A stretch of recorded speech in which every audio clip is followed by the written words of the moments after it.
We have a brand new book, the book of Devarim, the book of Deuteronomy. It's Parshas Devarim. This is the Parsha Podcast. We are entering the stretch run of year 7 with the help of the Almighty of the Parsha Podcast. And we're in the final book, the 5th and final book, the book of Devarim, Parshas Devarim. Let's begin. In our Parsha, Moshe begins his epic departing messages to the nation. For the next few weeks, we're going to read about the speech that Moshe gives the nation before his passing. It's only 36 days prior to the passing of Moshe, and Moshe is preparing the nation for the day after. He is setting up the nation for success. And this is the message he wants to convey to his flock before he hands off the reins to Joshua. And he begins with a rebuke, with admonishment of the nation. They made several mistakes, of course, over the past of the previous 40 years. And Moshe wants to rebuke them on his deathbed, so to speak.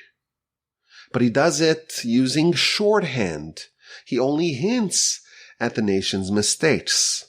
He uses a word, and he invokes their complaints about the manna at the sea, if only we died, the sin with the daughters of Moab, the Korach rebellion, the golden calf.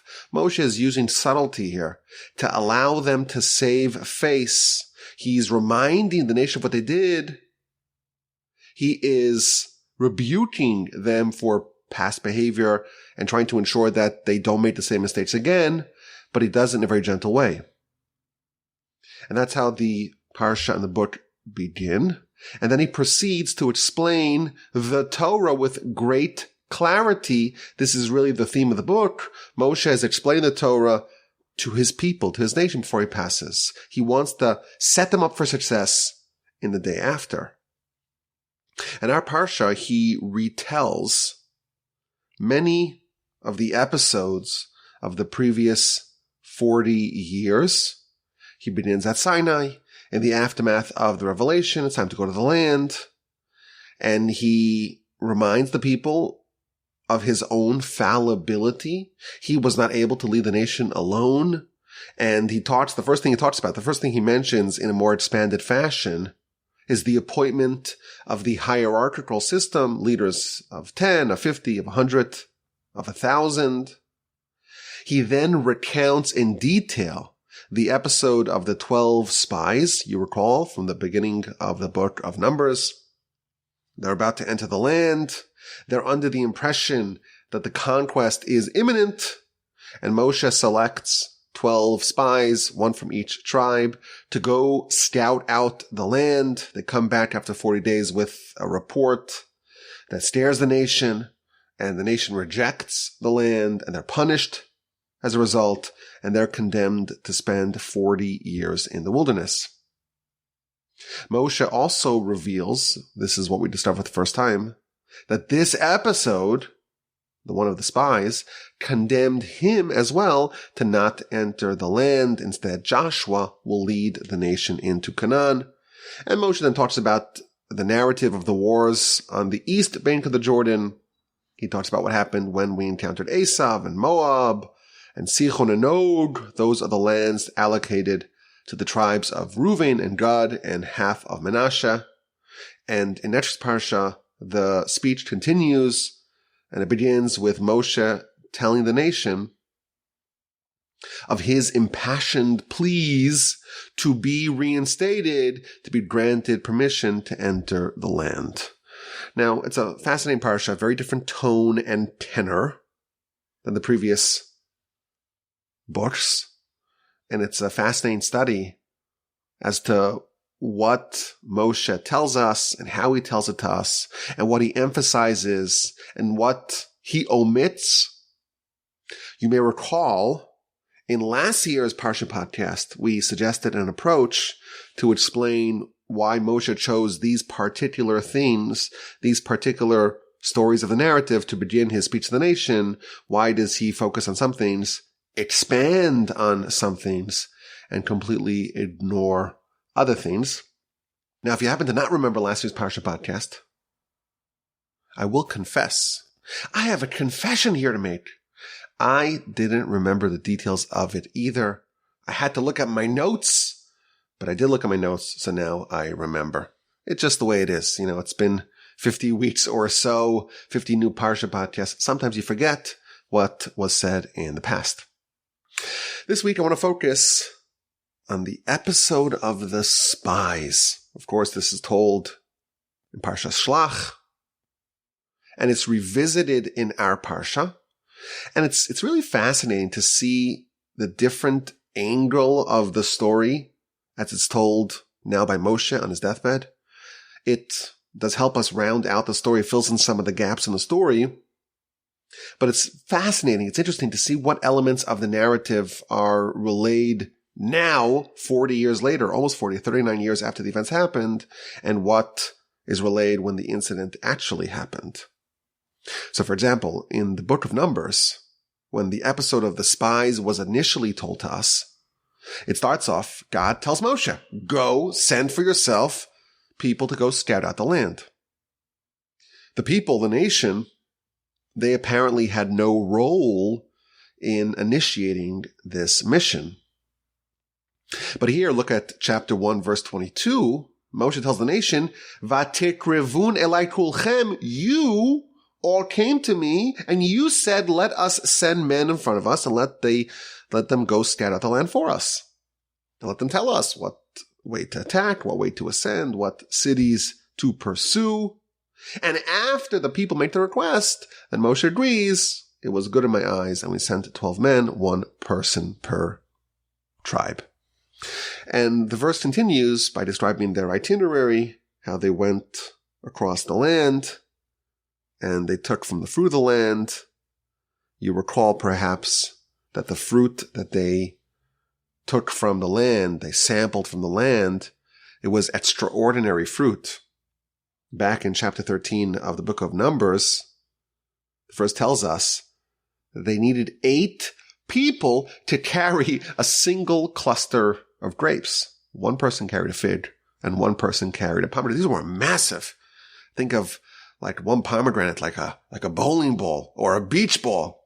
And a cluster of grapes, you have to have 8 people carrying it on poles. These were enormous fruits. And Rashi there tells us that Joshua and Caleb, they did not carry any fruits because they sensed that this unusual fruits perhaps would be used by the other spies to malign the land. But in our Parsha, this part of the story that they brought back some Canaanite fruit, that is mentioned again. And then we read in chapter 1, verse 25, Moshe is telling us that they took some fruits from the land and they brought it to us. And they said that the land that the Almighty is giving us is very good. Now, we discussed this in the past. The whole problem with the story of the spies was they said the land was bad. And the land devoured its inhabitants, etc. It seems like Moshe buries the lead over here. So we discussed that in the past. But today I want to focus on how Moshe recounts the nation's reaction to the report of the spies. Moshe tells the people, you refused to ascend. You rebelled against the word of God. And then in chapter 1, verse 27, Moshe tells them, you slandered in your tent, and you said, because the Almighty hates us, because God hates us, he took us out of the land of Egypt, and he wants us to be destroyed by the Amori nation. So this is something we didn't see yet up to this point in the Torah. When the spies shared their report about the land after 40 days, and they showed them the fruits, the nation believed them.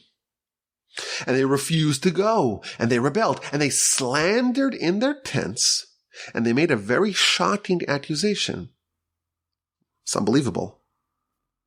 They said that God took us out of Egypt because he hated us, and he wanted us to be slaughtered. This is an outrageous claim.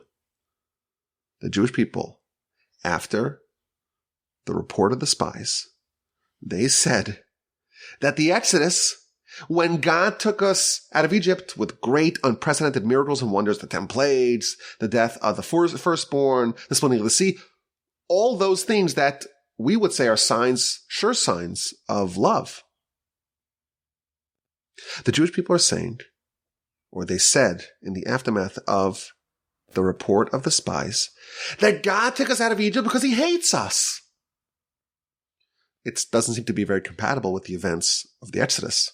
Of course, the miracles of the Exodus, that's not where it ended. In the wilderness, they had steady miracles, the defeat of Amalek, and they have water coming out of a rock, and they have daily manna and daily quail and the Sinai revelation. And somehow, a year and change after the Exodus, when the spies returned from reconnoitering the land, the people make this shocking statement that God took us out of Egypt because he hates us. Besinas Hashem osanu. Because he hates us. That is why he took us out. He took us out of Egypt because he hates us and wants us to be slaughtered. This is a very shocking statement, and it's totally inexplicable. We know that there's no hyperbole in the Torah. And Moshe is telling the nation, the Torah is telling us, that after the report of the spies, the Jews, the Israelites, slandered in their tents, and they accused God of hating them. And that the reason why he took us out of Egypt, it's because he hates us. So the first question we have to ask is, how is this at all possible? How can anyone view the Exodus as an act of divine hatred of the Jewish nation? Now, it's important to read Rashi here. Very, very interesting comments here in Rashi. First of all, Rashi tells us that when the Jewish people claimed, or they had a sentiment, that God hates us, God resents us, and that's why he took us out of Egypt, that was actually incorrect. This was a misrepresentation of the Almighty's attitude towards the nation. He doesn't hate us. He never did hate us. And he didn't take us out of Egypt because he hates us. Quite the contrary. He took us out of Egypt because he loves us. Continues Rashi. Aval atem sonim oso. But you hate him. And Rashi quotes a proverb. When you have a feeling towards another person, that is what you imagine that person has a feeling about you. So just keep track of what's going on over here. We have a verse. The verse tells us that the people said that God hates us. But Rashi tells us, no, the truth is that God loves us and loved us at the time. But we hated him. And the reason why we thought after the report of the spies, we thought that he hates us because we hate him. And we have this maxim, this proverb. What I think about someone else, that is what I imagine they think about me. The Jews hated God, and that caused them to think that God hated them, even though the truth is that God loved them. Now, this is all still very mysterious. We don't know why. We don't know why the nation hated God.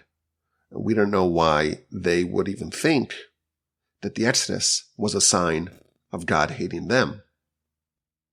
This is going to be addressed also in Rashi, in the next comment in Rashi.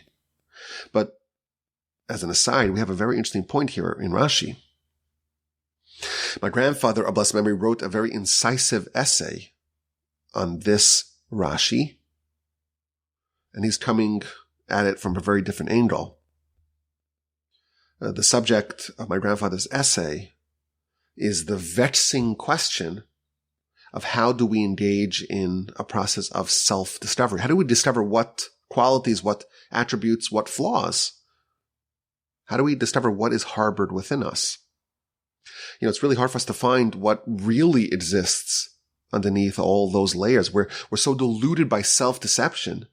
It's very hard for us to get an accurate read of the actual characteristics that exist within us. How do we discover it? This Rashi, where the Jewish people hated God And God loved the Jewish people, but the Jewish people thought that God hated them. This is one of the ways to discover. This is one of the processes that we can use to discover what really is within us.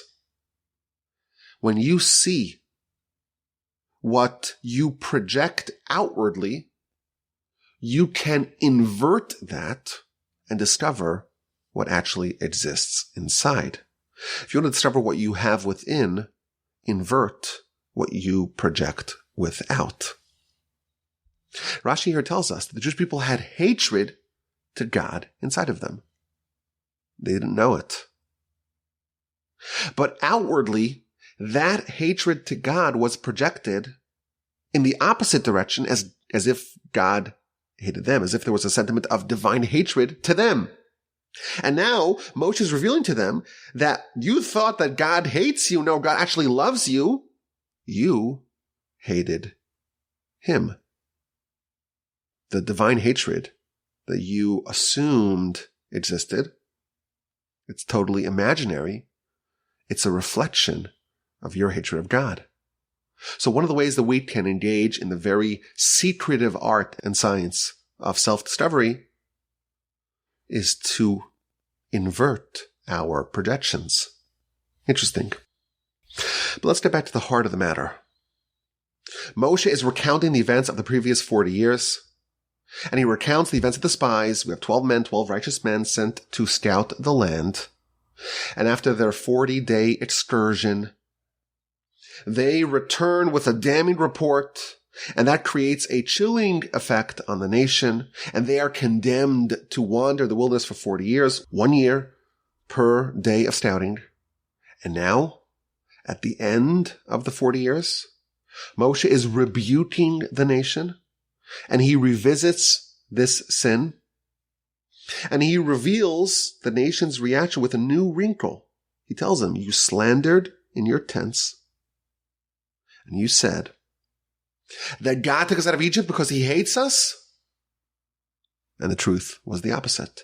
God loved them, and they hated God, but that was their reaction. And here's the major question. How can anyone interpret the Exodus as a sign of hatred? How do we understand the nation's sentiments in the aftermath of the report of the spies? How can anyone make the claim that an exodus from slavery is a bad thing? This is addressed by the second comment in Rashi. Again, we're in chapter 1, verse 27. Rashi explains the nation's rationale. Why did they think that the Exodus was a sign of hate? Says Rashi, his taking us out of Egypt was because he hated us. And I'll give you a parable, an analogy.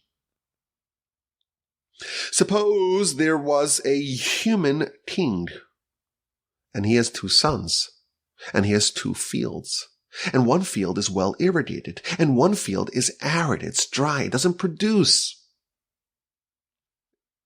To which son does he give which field? To the son that he loves, he gives him the well-watered field. To the one he hates, he gives him the dry field. It makes sense. If you have a son that you favor, son that you cherish, they should get the better, more productive, more well-watered field.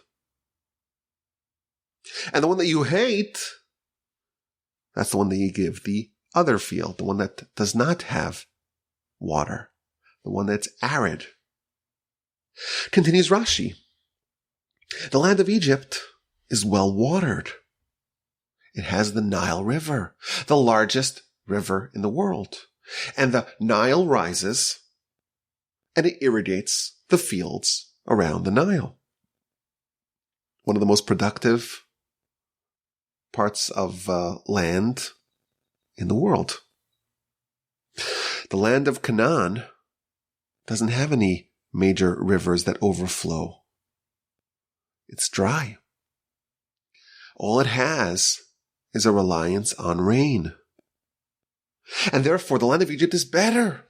And if God took us out of the land of Egypt, he didn't want us to have that land. And instead, he's moving us to the land of Canaan, which is an objectively worse agricultural land in the eyes of the nation. It must be that we're the hated son. And that's the rationale. God took us out of the land of Egypt because he hates us. And he does not want us to have that wonderful land. That's Rashi's comment, chapter 1, verse 27. It's an amazing thing here. In the aftermath of the spies' report, the nation refuses to assent. They rebel and they slander in their tent and they say, God hates us. That's why he took us out of Egypt. And on what grounds are they making this startling accusation? Because the land of Egypt, it's well watered. The Nile River Delta, it's a very productive, very reliable agricultural land. It's the choicest land. The land of Israel does not have this agricultural feature. The land of Israel / Canaan, it doesn't have the water reliability of the Nile. It relies on rainfall. And rainfall, it's more fickle. It may come, it may not come. And therefore, it is an inferior land.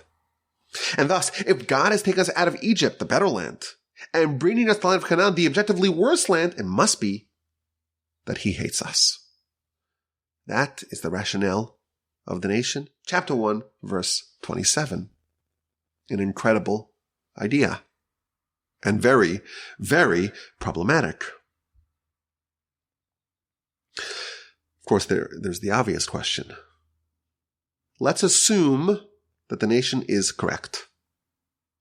The land of Egypt is objectively better agriculturally than the land of Canaan. It has the Nile, and the Nile always has water, and it always overflows, and it always irrigates the land, and therefore there's always crops. Okay. But in Egypt, you were enslaved. You garnered no benefit from the fertility of the land. Even if the land in the land of Israel is inferior, if you own it, wouldn't you rather own an inferior land than be enslaved on a better land?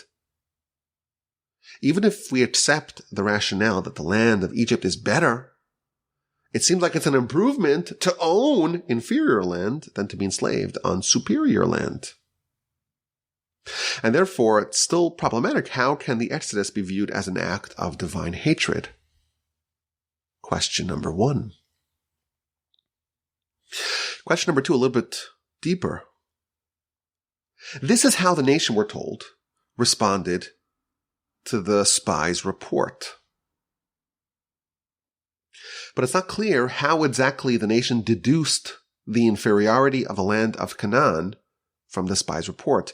Where exactly in the report does it distinguish between the land of Egypt and the irrigation and the water and the Nile versus the lack of that feature in the land of Israel? Where exactly did they reference that contrast from the spies' report? And if you think about it, I would imagine that the spies' report would actually prove the opposite. Right? The verse tells us, both here and the book of Numbers, that they showcased some fruits of the land of Canaan, of Israel. And those fruits were comically large. 8 people carrying a single bundle of grapes. And one person carrying a massive pomegranate. And the other one, a massive fig. The land of Israel produces these ginormous fruits. And that should prove the opposite. It should show the robustness of the agricultural environment of the land of Israel. Look at the fruits. Look at the size. Look at the robustness. Shouldn't that prove the opposite? It should support the narrative that the land of Canaan is vital and robust. It must be a very rich agricultural land if it can produce such fruits. So how exactly did the spies' report trigger this sentiment, oh, God hates us because he took us out of Egypt, which is a better land agriculturally? No, it isn't. Look at the fruits. The report of the spies, you would think, would prove the opposite. Question number 2. Question number 3. The point of contention here is this feature that the land of Canaan does not have reliable water like the Nile. And the nation, in response to the spies' report, they use this feature as evidence that the land of Canaan is inferior to the land of Egypt. But here's the question. Elsewhere in the Torah, in a few weeks, next week is Parsha Podcast, and the following Parsha is Parsha Eikev, chapter 11 of the book of Devarim. This feature and this distinction between Egypt and the land of Canaan, where Egypt has reliable water and the land of Canaan has unreliable water, that distinction is featured as a positive, as a benefit of the land of Canaan and a detriment of the land of Egypt. The verse tells us, chapter 11, verse 10, Moshe is telling the nation, the land that you're coming to inherit, it's not like the land of Egypt. It's better than the land of Egypt. In the land of Egypt, you got to work really hard. You have to give water with your feet. Rashi explains, it is true that the Nile does overflow, but that only reaches the lower lands. What about the higher lands? You have to walk down to the Nile and take your pail and pick up some water and drag it up the mountain and drag it up to the higher points and water it yourself. There is no rain in Egypt. All you have is the Nile. But the land of Canaan, it's better. The water comes from heaven. And you are sleeping on your bed, says Rashi, and the Almighty is giving you water and is pouring the water, distributing the water on the lowlands, on the highlands, on the revealed lands, on the hidden lands, wherever you go. You don't need to work. You don't need to schlep. You don't need to pick up the pails and do all the manual work to irrigate the water. The Almighty does it for you. And Moshe is using this to impress upon the people that the land of Canaan is superior agriculturally. This is absolutely stunning. The verse tells us that the land of Canaan is better than the land of Egypt agriculturally for the precise reasons that the Jews said the opposite. Here are the facts. Egypt has reliable water via the Nile, but no rain. Canaan does not have reliable water. It does not have the same water supply, but it has rain. That is agreed by all. But how do we take that feature, that distinction?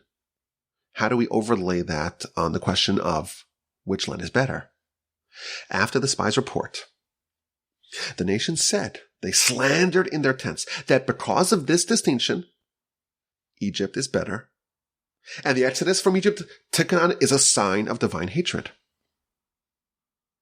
And the Torah and Moshe tells us the opposite. This same quality, that the land of Israel does not have reliable water, and the land of Egypt does, this same distinction proves the superiority of the land of Canaan. And thus, the Exodus is a sign of love, not hate.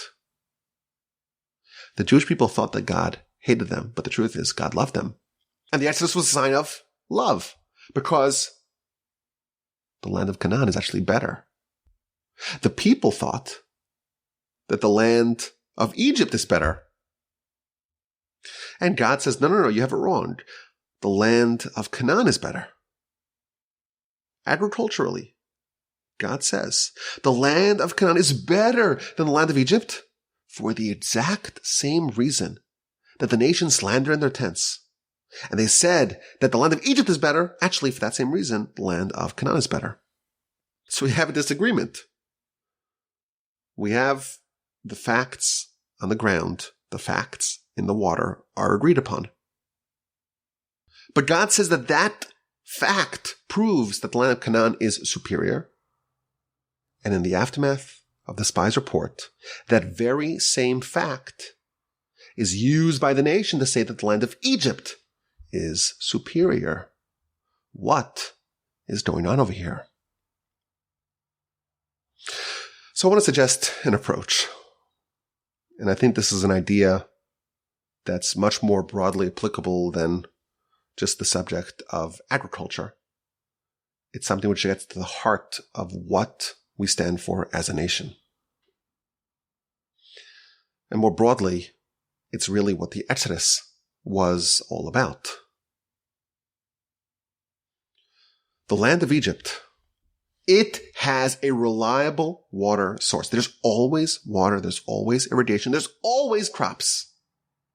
Every year, like clockwork, the fields around the Nile will yield produce.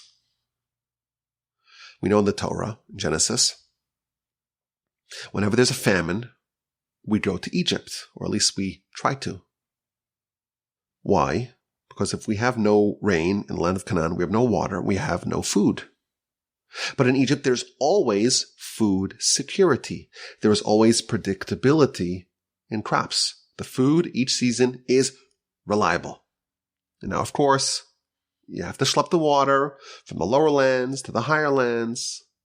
And yes, an excellent rainy season will be preferable. You don't have to do all that manual work. But there's always food in Egypt. That's the proposition of Egypt. The land of Israel, the land of Canaan, it's a different proposition. When it rains, it is fantastic. You could be asleep in bed. You're in your third dream. And your fields, the lower fields, the higher fields, the revealed ones, the hidden ones, they're all being watered by God from heaven. It's the absolute best. No schlepping, no sweat. It's paradise. But that comes with the possibility of famine. If there is no rain, if God is not smiling to you from heaven, what's your backup plan?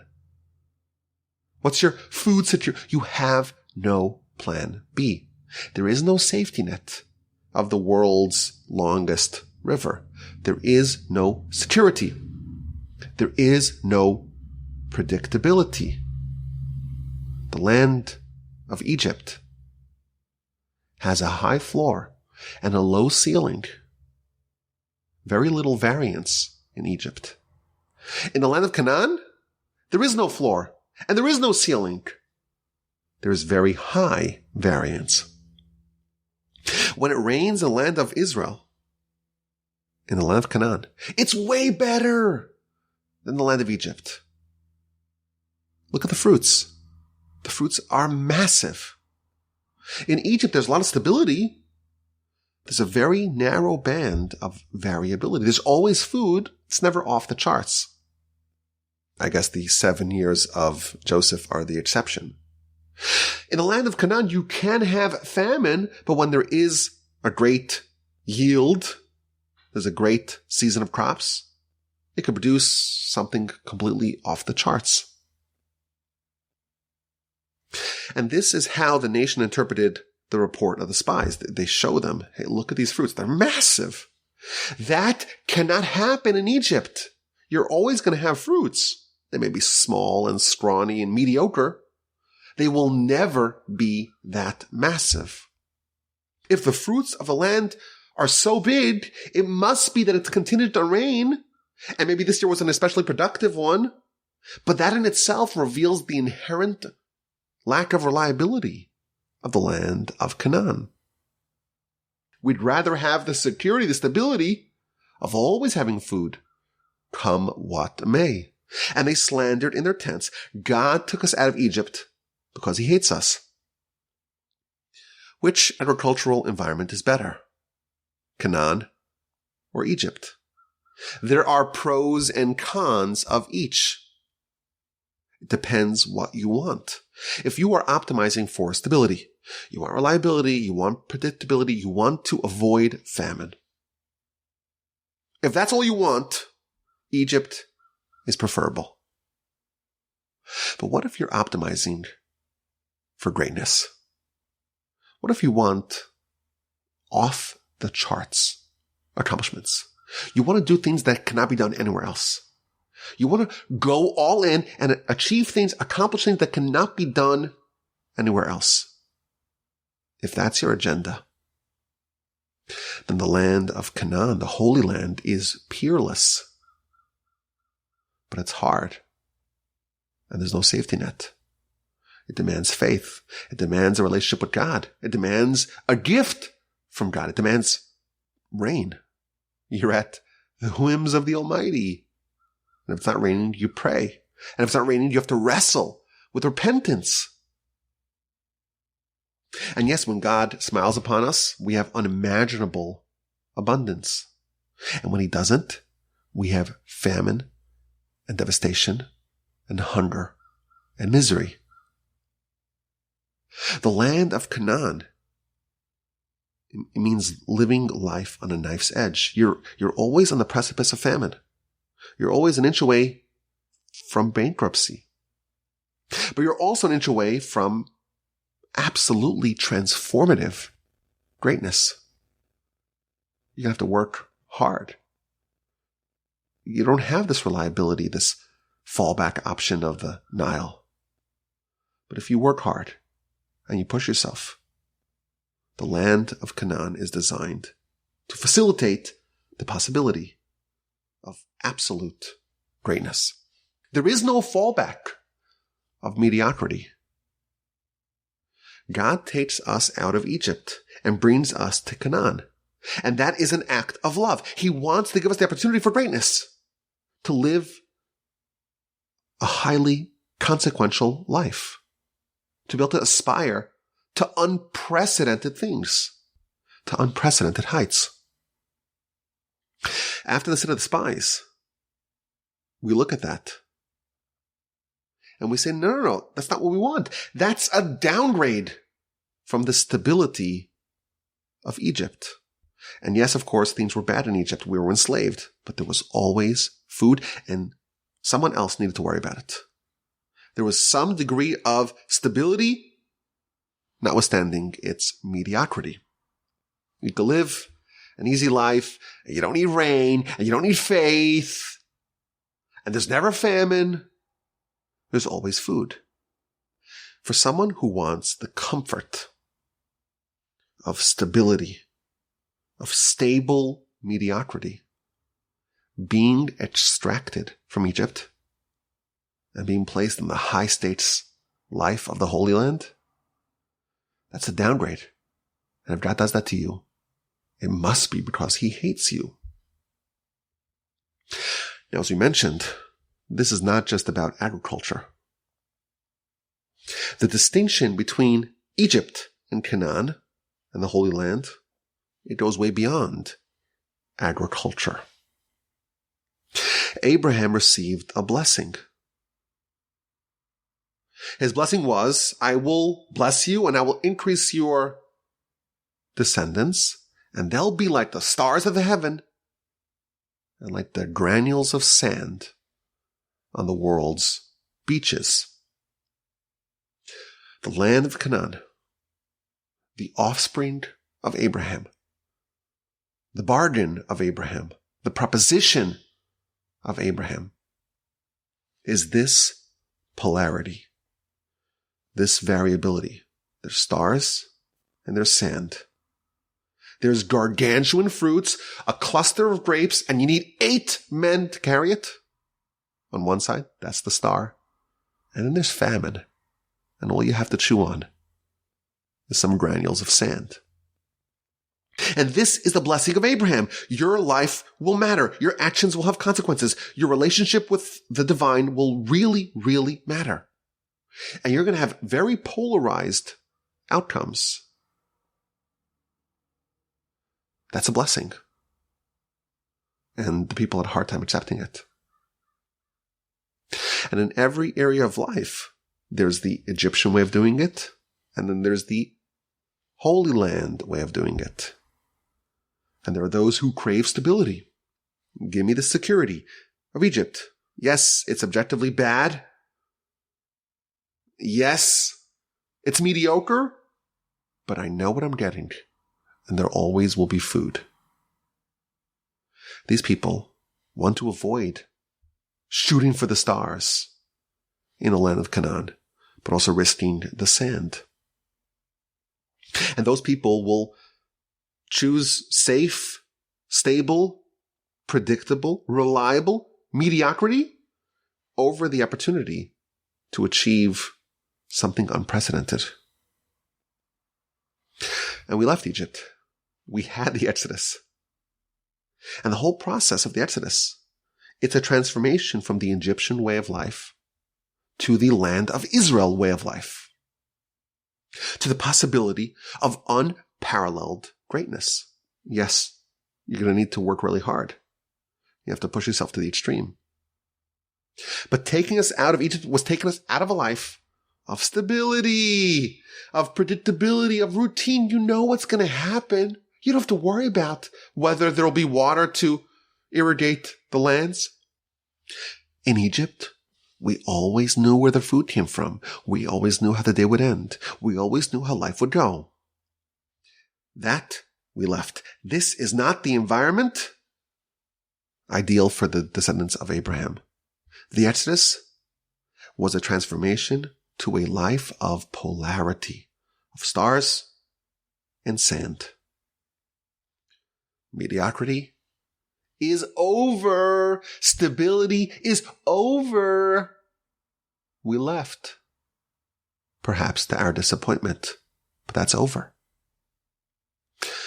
Think about what happened in the Exodus. This is not a mediocre night.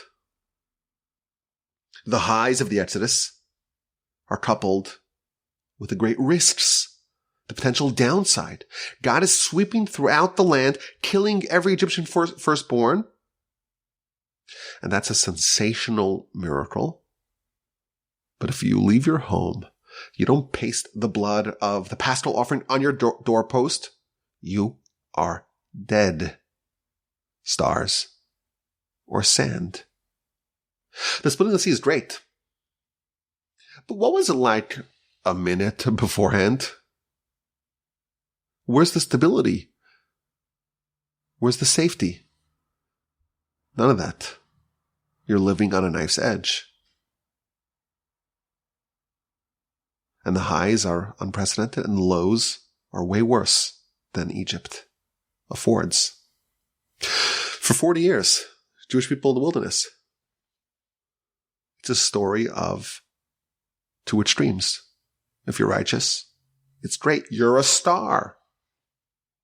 If you're wicked, there's a very good chance you won't make it. 80% died in Egypt. How many people died in the Spies and Korah's rebellion, complaining about the food and the manna and the quail? This is a transformation to a life of high stakes. Think about it. Manna. What a miracle. Every day. Parachuted to your door. Food for your family. But no food for tomorrow. And you're in a scorching desert. That's a Canaan life. That's an opportunity for greatness with the risk of famine. It demands tremendous faith. It's very unpredictable. The land of Canaan has enormous fruits, but it's not reliable.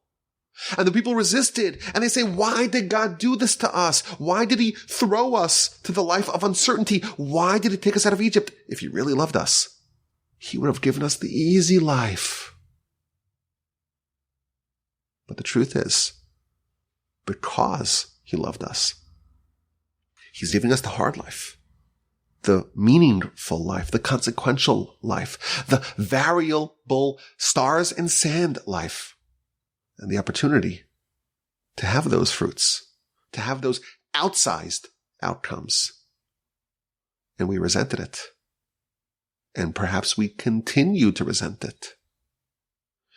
We often want predictability, stability. It seems like we still need to have some extrication from Egypt. We look at uncertainty and chaos and upheaval and challenges and crises. We don't want that. We want to avoid that. We don't want that pain and difficulty. We don't want that uncertainty.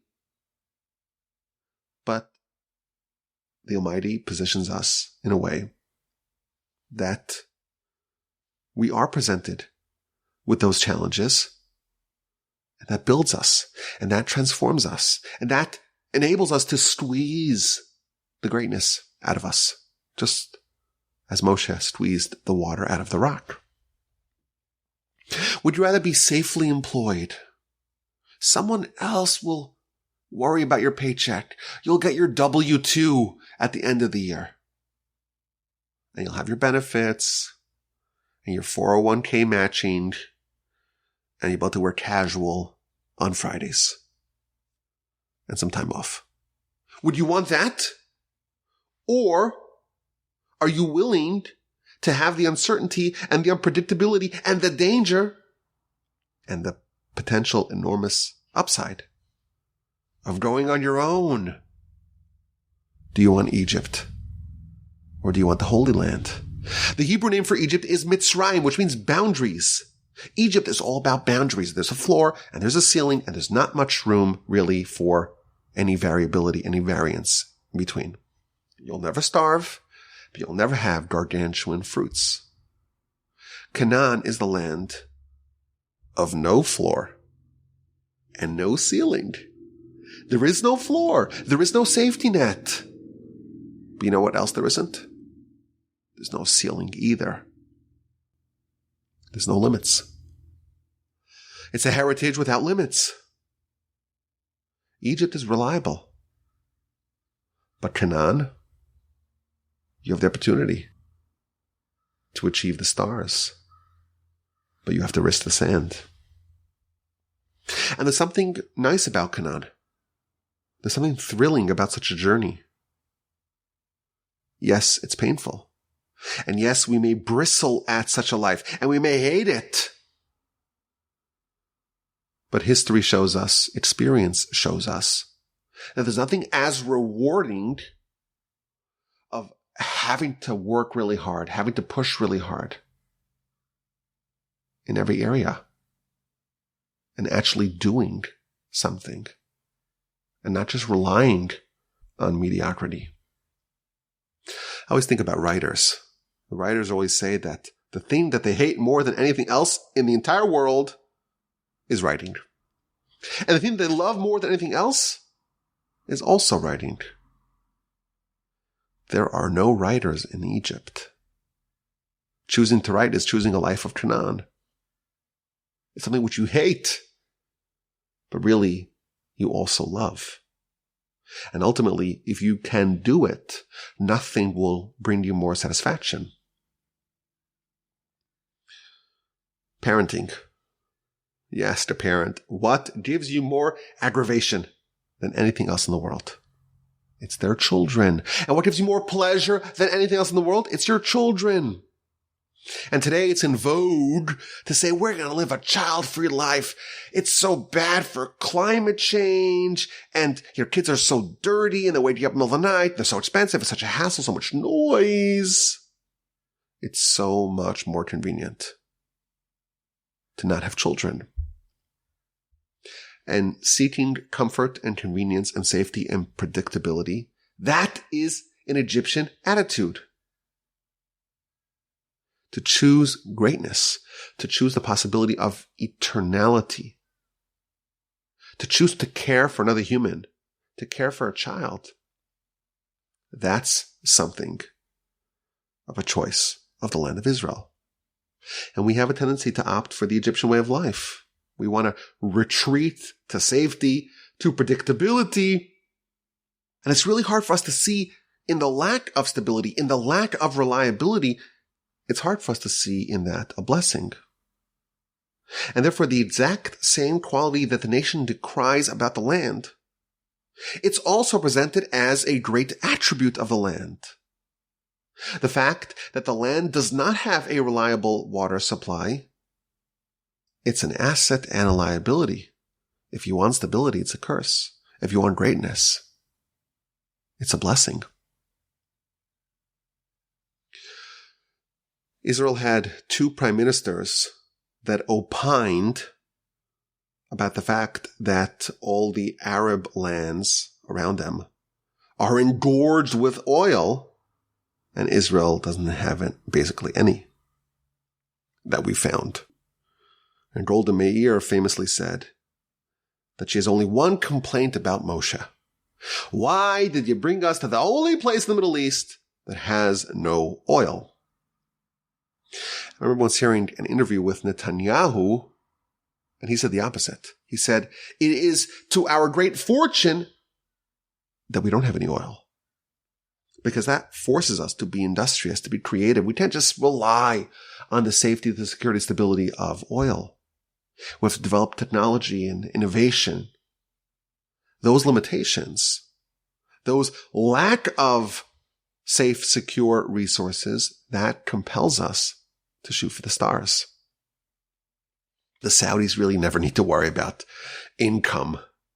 They have, like the Nile River, always overflows. The only dilemma that they have is how much oil should we pump? How much money should we make this month versus next month? It's easy. And they also, of course, have the foreign workers do all the actual work. Really easy. In the land of Israel, nothing is easy. Nothing's easy. But there, more than any other place in the world, is the possibility of greatness. Now, I know we're going a little bit overtime here, but I want to give maybe a small little window into what might actually be behind all of this. After the sin of the Garden of Eden, God dispensed punishment. Chapter 3, verse 14. Verse 3:14. God tells the serpent, you are cursed from all the other animals, and you will eat dust. Is that a blessing, or is that a curse? It's been asked, it's been observed, if you eat dust, you will never go hungry. Dirt is plentiful. You don't need any irrigation. You don't need any crops. You don't need any seeds. You need nothing. The snake, the serpent, is given a curse, then I'll never be hungry.